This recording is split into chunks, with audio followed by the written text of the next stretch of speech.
People always say that, oh, that was your finest hour and we loved that book.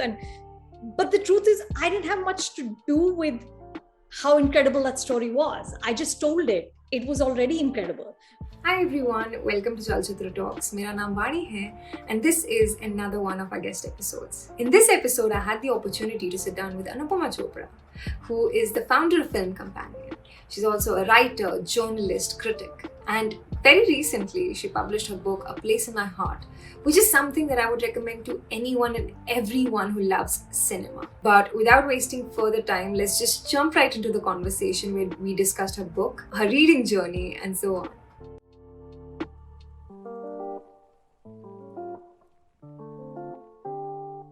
Hi Anu, how are you? I am good. I am good. Thank you for having me on your show. And I'm so glad you could take out time for us. I actually ordered your book, I think, in the month of January, and I have absolutely loved this, and as have my parents as well. Oh, thank you. And while I was reading this, there were so many movies and things that I resonated with, especially the way you write about things.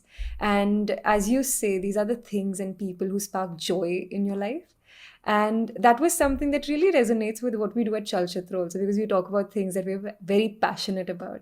And as I finished reading the book, I realized there were 51 things. But were there also certain things, people, conversations that couldn't make it to the book because of the limit that was there? See, the truth is, I'll always, I could write another book, right, on 51 other films, because it's not like you ever stop. This isn't the canon. This isn't sort of the 51 top films of my life or top people, or it's because when you love movies, your loves also shift depending on where you are in your life, right? So no, it wasn't like, oh my god, I've left out 20 names I should have had in there. But if you told me that you have an opportunity to write one more book, I will come up with 50 more that I love. So it was literally that. What is your idea for successful writing? I think what would be nice is if people use this book to discover films that perhaps they haven't seen before. If I can lead them to titles they would never consider, or maybe even look at films that everybody's seen, Dil Chahta Hai or Sholay, and reconsider them, like sort of think of them in a slightly different way because of something I pointed out. That would be lovely. I think I picked up Tungrus, if that's the correct Yes, Tungrus is lovely. I personally love reading dedications. That's one thing even if the book does not have great reviews or it's not very famous, dedications is one thing that I go to, and if it's good or if it affects me, I just buy the book. What is your favorite part of the book? The truth is, I don't read a lot of fiction. My preferred reading is all nonfiction, and it's mostly film centric. It's mostly about the movies or about artists or about decades in movies. So it's not so much story per se, but I'm a sucker for drama, and I think drama in nonfiction is the best kind of drama. Do you have any recommendations for that? Because this is something I've heard for the first time, drama in nonfiction. look at, I mean, this sounds terrible, but look at I hate to toot my own horn, but think about the Sholay book that I wrote. Yes. And for me, it was the drama of making that film, which was so fascinating. People always say that, oh, that was your finest hour and we loved that book. But the truth is, I didn't have much to do with how incredible that story was. I just told it. It was already incredible. So I love those kind of dramatic sort of twists and turns. Like I just finished reading Will Smith's book, Will. And, him talking about coming out of the streets of Philadelphia and the sort of determination that this man had to be a global star, that he actually charted out a plan. I mean, that's very dramatic to me, that you sit down and you make a plan that these are the kind of movies that hit the big numbers. This is what I need to do. So nothing is left to chance. You actually make a plan for world domination, and that's fantastic. So I love stories like that. Were you just reading the Will Smith book, or were you also listening to it? Because everyone I've come across, I think 9 out of 10 people have only been listening to it. And all of them have been telling me it's amazing because he raps, he sings, he performs. He literally. No, actually, I didn't. I missed it. I'm a great lover of podcasts, but I actually read the book. Are there any other books that you've been reading? I've got like, oh my God, I've got like a ton of, like, a pile this high of books that I need to read, including one called JOMO, or The Joy of Missing Out. So it's my life's great ambition to sort of read more, but somehow I end up watching more and reading. What else am I reading? I'm reading Tinderbox, the HBO story, and it's such a thick book that I don't even know which month I'll be finished in with that. And then I started this one, The Joy of Missing Out. And what is the joy of missing out about? Because I've heard of FOMO, fear of missing out. It's the joy of not wanting to be everywhere and not wanting to be clued in. It's about digital minimalism. Is there also any podcast that you've been listening to recently? So the one I'm regularly listening to is IndieWire's podcast with their film critic, Eric Cohen, who talks to Anne Thompson. That's one I go back to a lot because it, like, in half an hour, they get you up to speed on whatever's happened in Hollywood and sort of world cinema, the festival world in that IndieWire podcast. I also listen to Scott Feinberg's Awards Chatter, very nicely done because it's a very expansive conversation, starting literally with where were you born and what did your parents do? And then he kind of traces their career and their life journey. So that's very interesting. Then, there is like the Directors Guild of America podcast where they get two directors in conversation. So the interviewer is also a film director. And those conversations are fascinating. So I'm usually kind of juggling between these. How about movies? Have you seen any movies / TV shows recently that have? Oh my God. How can you ask that of a film critic? That's all I do. That's all I do. So yes, yesterday I was, no, it wasn't yesterday. It was a couple of days before that. I was watching Jhund. I see so many that I lose track of it. I'm trying to catch up on all my Oscar viewing. So I saw Don't Look Up. That got derailed because I'm watching too many other things. I'm constantly watching films more than shows.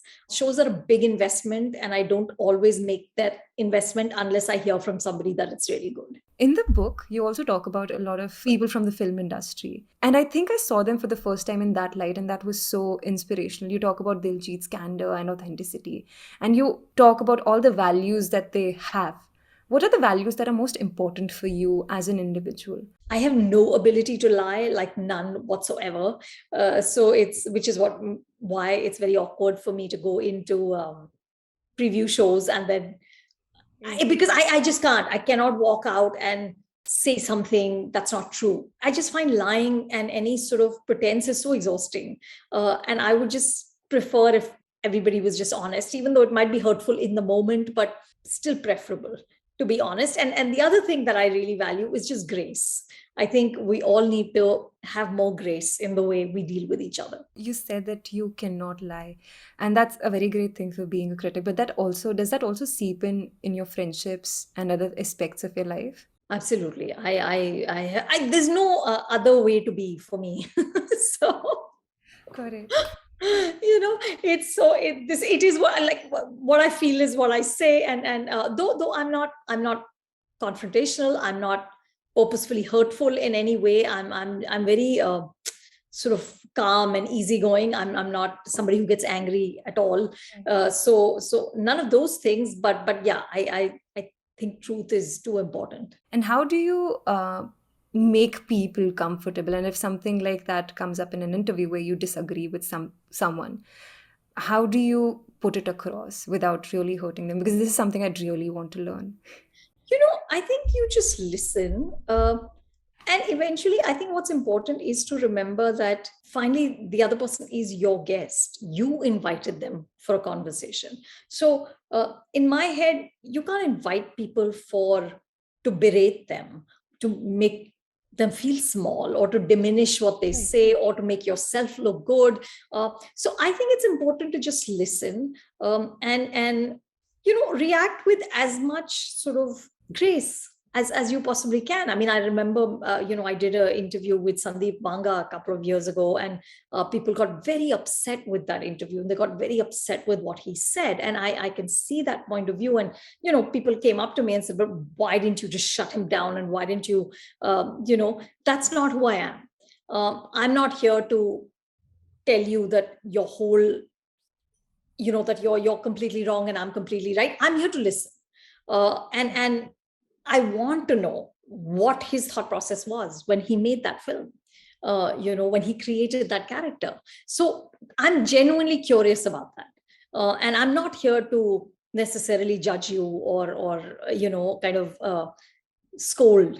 Have you also had any difficult interviews where you just had problem getting through to the guests? Of course, absolutely. And it's not even so much getting through as they just, I guess it is getting through in the sense that they're just not interested. Okay. Right. So when someone's just not interested in that conversation, doesn't happen a lot with Indian artists, but sometimes, when you're doing a sort of a Hollywood junket, you anyway only have 4 minutes. It's all on autopilot. They're just giving you rote answers. There was one interview where I think it was Jonah Hill, who I rattled off something, and then he said to me, but everything you've just said is completely wrong. And I was so taken aback, like I didn't know what to come back with. And but it happens, and it's fine, I guess. Well, what are you going to do? I just try to do enough research. I try to do my homework well enough so that we can have a conversation. And we always talk about the etiquettes of someone who's interviewing the other person, but we rarely talk about the etiquettes that guests must have. Do you think that is something that also needs to be learned? And that is something that, if you're going to interview for say a talk show or whatever, do you think people need to follow certain etiquettes? Because I think, yes, sometimes, I don't think, but I tend to observe that sometimes they take it for granted. The truth is, you can't, Vani, make any rules for anyone. You can just control what you do, right? So yes, in an ideal world, guests should be charming and and interested, and they should be happy that you're talking to them. But it's not an ideal world, right? So you just do the best you can, because finally the onus is on you. It's not on the guest. Yeah. They've given you that time. It's up to you what you're going to do with it. And so you can't really put the responsibility of creating a sparkling conversation on them. You need to have the ammunition to draw it out. How do you unwind when you feel very overwhelmed at the end of a day? I think for me, unwinding is just hanging out with my family, because and of course sometimes we see movies together, which is great, but just being around them is my husband, my children, the dogs. For me, that is a great process of unwinding. And are there any movies or books that you go back to in this process? Movies, not so much, because truthfully, I don't get a lot of time to rewatch, because I'm just struggling every week to watch what's out there already. I'm also trying to watch now a lot of non-Hindi cinema. So it's inevitably too much. Books, I like to go back and skim through, like Pauline Kael's essays. Ebert wrote these 2 volumes of great films. Kael, of course, has so many books. It kind of puts a little spring in your step just to read the masters. Before we wrap up this discussion, I really wanted to know, when you were writing A Place in My Heart, what was your major motive? Because it is sort of a listicle of things. It is. It's a book with nostalgia, but it's also a listicle. You're absolutely right. And I think everyone who picks it up will relate to at least 10 to 20 of the things that you've put out there, because those are the things that have shaped us as we grew older. But what was your major motive of writing? What was the thing that you wanted the reader to carry with them, if there was anything? Just that, Vani. It's just that, it's exactly that I understand, and it's a shame, but the truth is that people are reading less and less, right? All of us have such dwindling attention spans. So I wanted something that's easy to consume. It's accessible, and yet it has substance. Just because it's a listicle doesn't mean that it has to be banal, or it has to be necessarily low IQ, or it has to be snacky in the worst way. For me, it was like, listen, enjoy this and pick up any chapter from anywhere, and just then go on to your streaming platforms, find the film, and let it spark joy. Yes. And I think it does the job. There's this book, A Book of Simple Living by Ruskin Bond, and I go back to it every time I want to calm down because it's about the hills. Normal day-to-day things you see there, like the trees, the lone fox dancing in the moonlight. And then I picked up a place in my heart, and it was so relaxing because because it sparks joy. You get to see things that you perhaps miss in the movies or in the things you've written about in everyday life. Absolutely. Thank you for that. I'm so glad you said that, because that's literally it. It's just, let's just find a little bit of happiness. Is there also any book that you have found yourself that you want to gift it more to people? I did recommend to many, many people to read Atomic Habits. Very, very interesting. The idea of just starting with so little that it's literally one push up a day. Yes. But one push up a day is enough, because at least you showed up and you did one push up. I think that's a fascinating idea, because, whenever you try to build, so my thing to myself is 10 pages a day. Can I do 10 pages a day? And I'm ashamed to say that many days, even that doesn't happen. That idea of not starting with some grand ambition to change your life, but something very small, like a baby step in the smallest possible way, and that will lead to bigger things, I think was fabulous. And I think I've also learned this thing. I saw your conversation with Vaibhav, and I think you had recommended Atomic Habits, and I downloaded the book after that. And I realized, okay, if there is something that I'm not able to do, I perhaps need to reduce the goal that I'm setting for myself. So it came down from Absolutely. 10 pages to 5 pages. Correct. Maybe that's the lesson for me, is ki chalo bhaiya 5 to pad lo. Yeah. But this has been amazing, ma'am. Thank you so much for Thank you, getting me. Vani. I'm glad we finally connected. Yes, and I love your book, and the language is very simple, and that just adds to the beauty of it. That so many, at least my parents picked it up and they also started reading it.